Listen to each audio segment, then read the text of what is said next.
Салам достар, бұл сіздермен Дима. Достар, бүгін біз қалай тегін ақша табу керек екені жайлы айтатын боламыз. Ол үшін ВК серфинг деп жазамыз. Және де мынау тұрған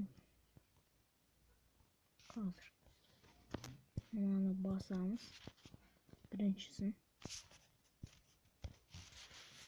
басамыз. Только сейчас дегенді басамыз. Және де бұл жерде қазір кіреді. Серфинг дегенде загрузка болып жатыр. Не кірді. Сосын ВК тіркейміз біз. ВК тіркейміз қазір. ВК-ларыңыз болса, ВК-ларыңызға тіркейсіздер. Бұны басамыз. Қазір загрузка болып жатыр. Сосын ВК-на өйстіп ашылғаннан соң өздеріңіздің ВК номерлеріңізді жазасыздар. Мен өйстіп тастайын.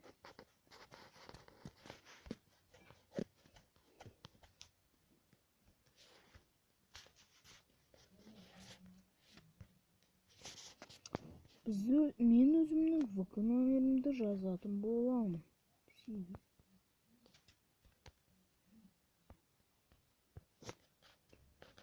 Міне достар, мен өз паролімді жазып болдым.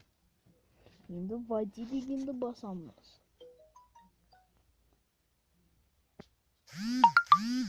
Никогда мен ешкені болған сохранить етпеймін.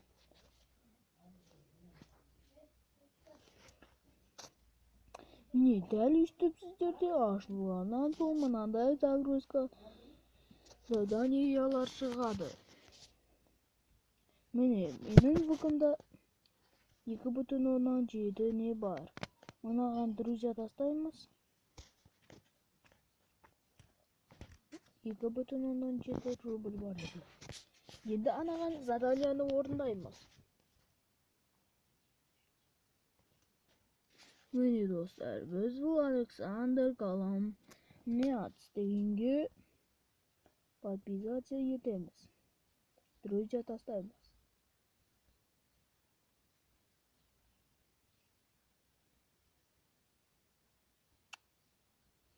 Қазір. Міне бізді подписациямыз оған барды. Енді біз оған шығамыз. Бұғанда еңбектену керек. Ақша тегіннен тегін келе бермейді. Обработка қыламыз міне 2,9 рубль болды достар. Өйстіп ақша табуға болады. Сізде минимальный бұл жерде пополнить счет дегенді басып, минимальный ақша 50 рубль. 50 рубль болған кезде кивиніңізға ма, өздеріңіздің банкоматский картаңызға ма ауыстырып алуға болады. Ендеше сау саламатта болыңыздар достар. Кездескенше бақытты болыңыздар. Жақсы ақшаңыз көп болып өмір сүріңіздер достар. Ендеше қош сау болыңыздар.